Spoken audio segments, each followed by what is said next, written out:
Hello all, welcome to my channel. అందరూ ఎలా prepare అవుతున్నారు కామెంట్ సెక్షన్లో కామెంట్ చేయండి. ఛానల్ని కొత్తగా చూస్తుంటే ప్లీజ్ సబ్స్క్రైబ్. నేను ఈ రోజు నుంచి బయాలజీ అనేది ఎక్స్ప్లెయిన్ చేయాలి అనుకుంటున్నాను. అంటే నేను ఎంతవరకు నేర్చుకున్నానో అది మన తెలుగు వాళ్ళకి అర్థమయ్యే విధంగా నా వేలో నేను ఎక్స్ప్లెయిన్ చేస్తాను. మీకు అర్థం కాకపోతే కామెంట్ సెక్షన్లో కామెంట్ చేయండి, నేను ఇంకా ఇంప్రూవ్ చేసుకుంటాను. అంటే మరీ డీప్గా ఎక్స్ప్లెనేషన్ కాకుండా వాట్ ఈస్ వాట్ లాగా. సెల్ అంటే మనకి బిల్డింగ్ బ్లాక్స్ ఆఫ్ లైఫ్ అంటారు, ఫండమెంటల్ యూనిట్ ఆఫ్ లైఫ్ అని కూడా అంటారు. దీని డెఫినేషన్ వచ్చేసి బిల్డింగ్ బ్లాక్స్ ఆఫ్ లైఫ్, దీన్నే ఫండమెంటల్ యూనిట్ ఆఫ్ లైఫ్ అని కూడా అంటారు.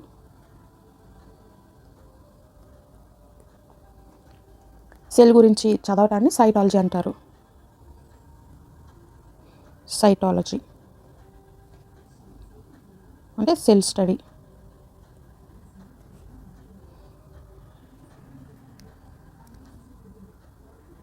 సైటో అంటే సెల్, లాజీ అంటే స్టడీ, సైటాలజీ. సెల్ని ఎవరు కనిపెట్టారు? ఫస్ట్ ఎవరు కనిపెట్టారంటే రాబర్ట్ హుక్. రాబర్ట్ హుక్ అనే అతను 1665లో కనిపెట్టాడు. ఫస్ట్ డిస్కవర్ చేసింది ఇతనే. కాకపోతే డెడ్ సెల్ని కనిపెట్టాడు ఇతను. Dead cell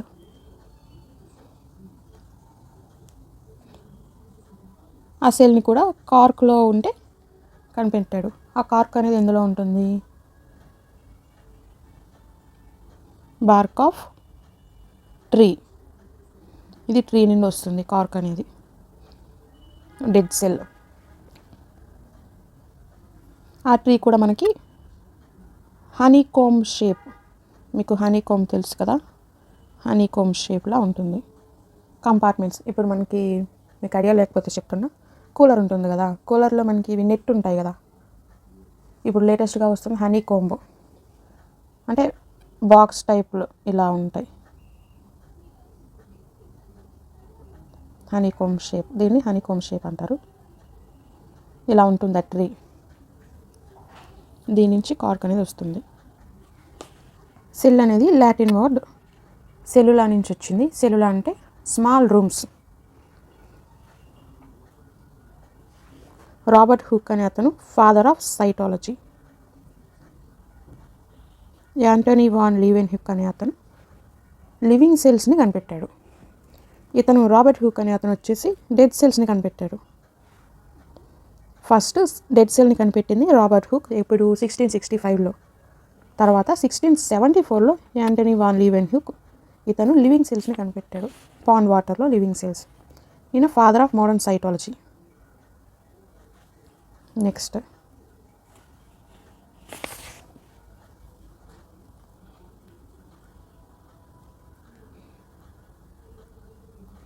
Robert brown.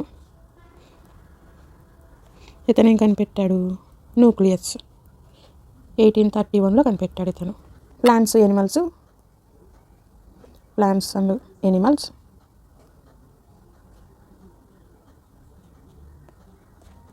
Composed of cells. ఇది ఎవరు చెప్పారు ఈ సెంటెన్స్ అనేది? స్లెడన్ అండ్ శ్వాన్ వీళ్ళు చెప్పారు 1838లో. వీళ్ళు చెప్పారని చెప్పి మనకి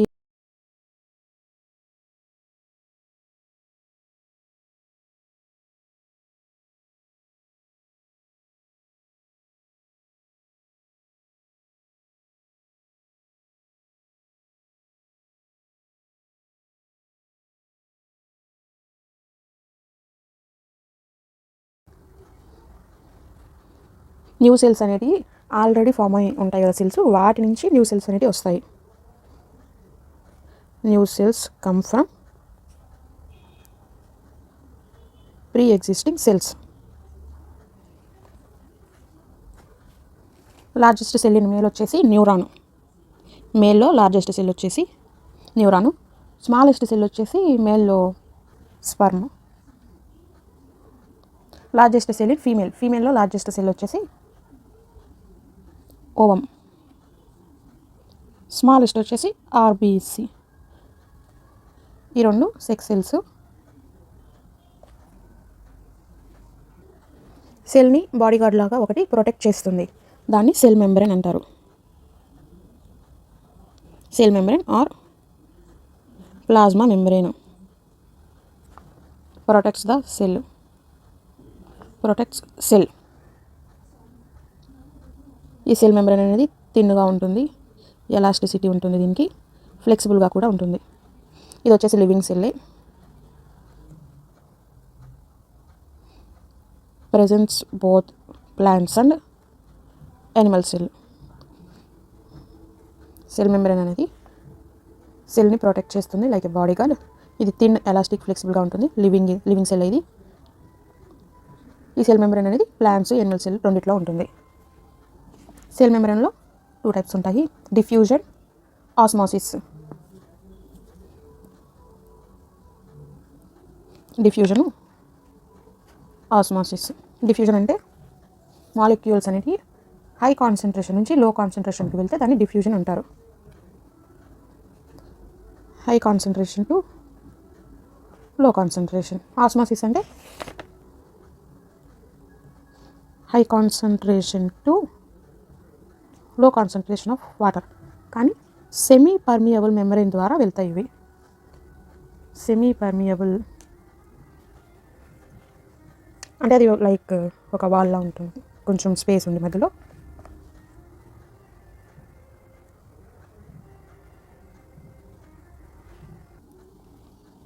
కాన్సన్ట్రేషన్ ఆఫ్ వాటర్ అనేది ఆస్మోసిస్లో ఆల్వేస్ ఒక ఫ్యాక్టరు. సెల్ అనేది వాటర్ని అబ్జార్బ్ చేసుకుంటుంది ఆస్మోసిస్ ప్రాసెస్ ద్వారా. ఆ ప్రాసెస్కి మనకి ఎనర్జీ అనేది ఏ అవసరం ఉండదు. Next active transport or reverse osmosis అంటే movement of molecules across a cell membrane. Molecules అనేది లో కాన్సన్ట్రేషన్ని హై కాన్సన్ట్రేషన్కి మూవ్ అవుతాయి, కానీ వాటికి ఇక్కడ ఎనర్జీ అనేది అవసరం ఉంటుంది. ఎనర్జీ రిక్వైర్స్, సెల్యులార్ ఎనర్జీ, అందుకనే యాక్టివ్ ట్రాన్స్పోర్ట్ అంటారు. ఆస్మోసిస్కి రివర్స్ అంటే యాక్టివ్ ట్రాన్స్పోర్ట్, రివర్స్ ఆస్మోసిస్. ఆస్మోసిస్లో మనకి ఎనర్జీ అవసరం లేదు, ఇది హై కాన్సన్ట్రేషన్కి లో కాన్సన్ట్రేషన్ మూవ్ అవుతాయి మాలిక్యూల్స్ అనేవి ఆస్మోసిస్లో. యాక్టివ్ ట్రాన్స్పోర్ట్లో వచ్చేసి లో నుంచి హైకి మూవ్ అవుతాయి.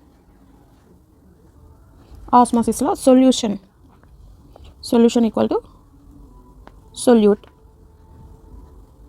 Plus solute.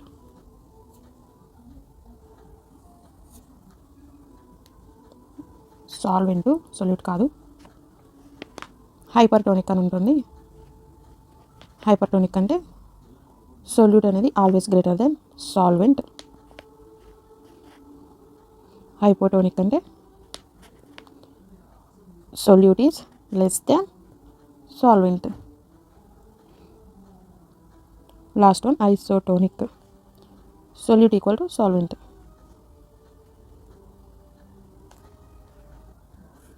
హైపర్టోనిక్ అంటే మనకి సెల్ అనేది ష్రింక్ అయి ఉంటుంది, అంటే ముడుచుకొని ఉంటుంది ఈ ప్రాసెస్లో.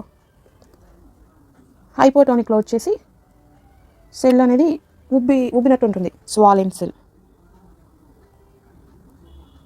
Hypotonic swollen cell, hypertonic shrink అయి ఉంటుంది సెల్ అనేది.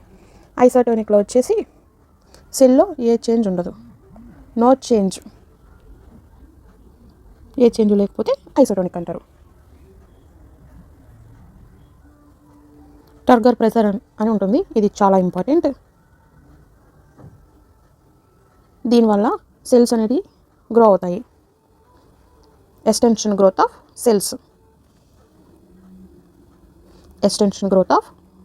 Cells. Next cell wall, cell membrane. Cell wall అనేది మనకి ప్లాంట్స్లో మాత్రమే ఉంటుంది.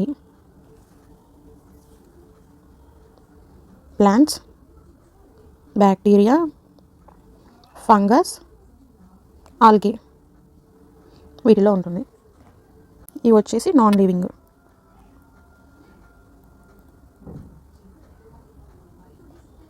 సెల్యులోస్ ద్వారా మేడ్ అవుతుంది.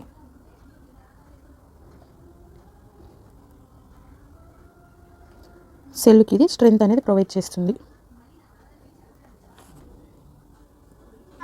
బ్యాక్టీరియా అనేది made of pectin peptidoglycan. Fungi అనేది made of chitin. Plant is made of cellulose. Alga is made of cellulose or pectin.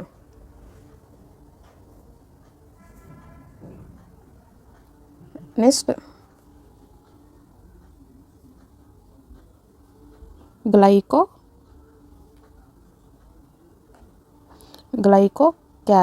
గ్లైకోకాలిక్స్ అంటే అదొక లేయర్లా ఉంటుంది, సెల్ మెంబ్రెయిన్ని కవర్ చేస్తుంది. That covers the cell membrane in బ్యాక్టీరియాలో సెల్ మెంబ్రెయిన్ని కవర్ చేస్తుంది, ఒక సర్ఫేస్ లేయర్. గ్లైకోకాలిక్స్ అంటే సర్ఫేస్ లేయర్.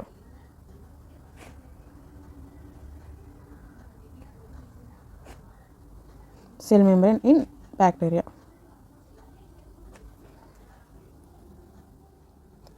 సెల్ అంటే building blocks of life, fundamental unit of life. Cell అనేది ఒక లాటిన్ వర్డ్. సెల్యులా అంటే స్మాల్ రూమ్స్. సెల్యులా అంటే స్మాల్ రూమ్స్. సెల్ గురించి చదివేదాన్ని సైటాలజీ అంటారు. Father of cytology Robert hook. ఇతనే ఫస్ట్ డిస్కవర్ చేశారు డెడ్ సెల్ని. దేంట్లో డిస్కవర్ చేశారు? ఒక ట్రీలో కార్క్ అనేది ఉంది. ఆ ట్రీ ఏ షేప్లో ఉంటుంది? హనీకోమ్ షేప్లో ఉంటుంది. డెడ్ సెల్ని కనుక్కున్నది రాబర్ట్ హుక్ అయితే లివింగ్ సెల్ని పాండ్ వాటర్లో కనుక్కుంది యాంటోనీ వాన్ లీవెన్ హుక్. ఇతను father of modern cytology. Next న్యూక్లియస్ని కనుక్కుంది రాబర్ట్ బ్రౌన్ 1831లో. ప్లాంట్స్ ఎనిమల్స్ అనేవి కంపోజ్డ్ ఆఫ్ సెల్స్ నుంచి తయారవుతాయి, అంటే వీటిలో సెల్స్ ఉంటాయని. ఈ విషయం ఎవరు చెప్పారు? ష్లీడన్ అండ్ ష్వాన్ 1838లో చెప్పారు. అనేటి new cells come from pre existing cells. New cells అనేవి ఆల్రెడీ ఉన్న సెల్స్ నుంచి ఫామ్ అవుతాయి. లార్జెస్ట్ సెల్ ఇన్ మేల్ వచ్చేసి న్యూరాన్, స్మాలెస్ట్ వన్ వచ్చేసి స్పర్మ్. ఫీమేల్లో లార్జెస్ట్ సెల్ ఓవమ్, స్మాలెస్ట్ వచ్చేసి RBC. Next one cell membrane or plasma membrane. ఇది సెల్ని ప్రొటెక్ట్ చేస్తుంది, బాడీ గార్డ్ లాగా వర్క్ చేస్తుంది. ఇది థిన్, ఎలాస్టిక్ అండ్ ఫ్లెక్సిబుల్. ఇది వచ్చేసి లివింగ్ వన్ని. సెల్ మెంబ్రెయిన్ అనేది ప్లాంట్స్లోను ఎనిమల్స్లోను రెండిట్లో ఉంటుంది. ఇంకా డిఫ్యూజన్, ఆస్మోసిస్ అంటూ ఉంటాయి. హై కాన్సన్ట్రేషన్ టు లో కాన్సన్ట్రేషన్ మాలిక్యూల్స్ మూవ్ అవుతాయి డిఫ్యూజన్లో. ఆస్మోసిస్లో వచ్చేసి హై కాన్సన్ట్రేషన్ టు లో concentration throw semi permeable membrane, ఒక లేయర్లా ఉంటుంది, దాని ద్వారా మూవ్ అవుతాయి మాలిక్యూల్స్ ఆస్మోసిస్లో. దానికి ఎనర్జీ అనేది ఏం అవసరం లేదు. హైపర్టోనిక్ అంటే solute is greater than solvent. అలా కాకుండా హైపర్టోనిక్లో సెల్స్ అనేవి ష్రింక్ అయి ఉంటాయి, హైపోటోనిక్లో సెల్స్ అనేవి ఉబ్బినట్టు ఉంటాయి, స్వాలెన్ సెల్. ఐసోటోనిక్లో అయితే అసలు చేంజే ఉండదు, సెల్ ఎలా ఉందో అలానే ఉంటుంది. ఆస్మోసిస్కి రివర్స్ వచ్చేసి reverse osmosis or active transport. ఇక్కడ సెల్యులర్ ఎనర్జీ అనేది కావాలి. టర్గర్ ప్రెజర్ అంటే ఎక్స్టెన్షన్ గ్రోత్ ఆఫ్ సెల్స్. ఇవి సెల్స్ అనేవి గ్రో అవడానికి యూస్ అవుతాయి. సెల్ వాల్ అని ఉంటుంది. ఇది వచ్చేసి ఓన్లీ ప్లాంట్స్, బ్యాక్టీరియా, ఫంగస్, ఆల్గేలో ఉంటుంది. ప్లాంట్స్లో, బ్యాక్టీరియాలో, ఫంగస్, ఆల్గేలో. బ్యాక్టీరియా అనేది made up of pectin or peptidoglycan. Fungi is made up of chitin. Plant is made up of cellulose. Alga is made up of cellulose or pectin. Cell wall అనేది non living. It is made up of cellulose. It provides strength to the cell. Glycocalyx అంటే అదొక surface layer. Cell మెంబ్రెయిన్ని, బ్యాక్టీరియాలో ఉన్న cell మెంబ్రెయిన్ని cover చేస్తుంది. Nucleus అంటే ఏంటో నెక్స్ట్ వీడియోలో చూద్దాము. Thanks for watching. నేను డీప్గా చెప్పట్లేదు, ముందే చెప్తున్నాను. ఓవరాల్ సింగిల్ లైనర్స్ లాగా వాట్ ఈస్ వాట్ లాగా చెప్తున్నాను.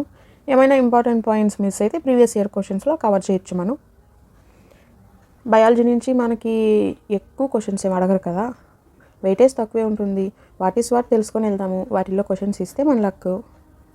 ప్రీవియస్ క్వశ్చన్స్ కూడా ప్రాక్టీస్ చేస్తాం కదా, సరిపోతుంది. 7 వరకు గంటలు మనం ఏం చదవలేదు. ఎవ్రీ సబ్జెక్ట్ చదువుకోవాలి కాబట్టి వాట్ ఈస్ వాట్ నేర్చుకొని ప్రీవియస్ క్వశ్చన్స్ ప్రాక్టీస్ చేసి మాక్ టెస్ట్ అటెంప్ట్ చేసి వెళ్తే బెటర్. నేనైతే అలానే ప్రిపేర్ అవుతున్నాను. మీరు ఎలా ప్రిపేర్ అవుతున్నో కమెంట్ సెక్షన్లో కమెంట్ చేయండి. నేను ఈ వీడియోస్ చేయడానికి కారణం ఏంటంటే నాకు సబ్జెక్ట్ గుర్తుంటుంది కదా, నాకు ఎంతవరకు అర్థమైంది అనేది కూడా తెలుస్తుంది. ఎవరైనా తెలుగు వాళ్ళు కావాలనుకుంటే తక్కువ టైంలో ఒక టాపిక్ నేర్చుకోవాలి అని అనుకునే వాళ్ళకు కూడా యూజ్ అవ్వచ్చు అని అనుకుంటున్నా. యూజ్ అనిపిస్తేనే చూడండి, లేకపోతే లేదు. నాకు టైం వేస్ట్ ఏం కాదు, నాకు ఇది ఒక రీజన్ లాగా యూజ్ అవుతుంది. నేను చదివింది ఇంకా గుర్తుంటుంది ఇలా చెప్పటం వల్ల. ఎవరికైనా యూజ్ అవ్వచ్చు అనే ఉద్దేశంతోనే చేస్తున్నాను. యూజ్ అనిపిస్తే ఈ వీడియో లైక్ చేయండి, షేర్ చేయండి. అలాగే ఛానల్ సబ్స్క్రైబ్ చేసి పక్కనే ఉన్న గంట సింబల్ క్లిక్ చేయండి.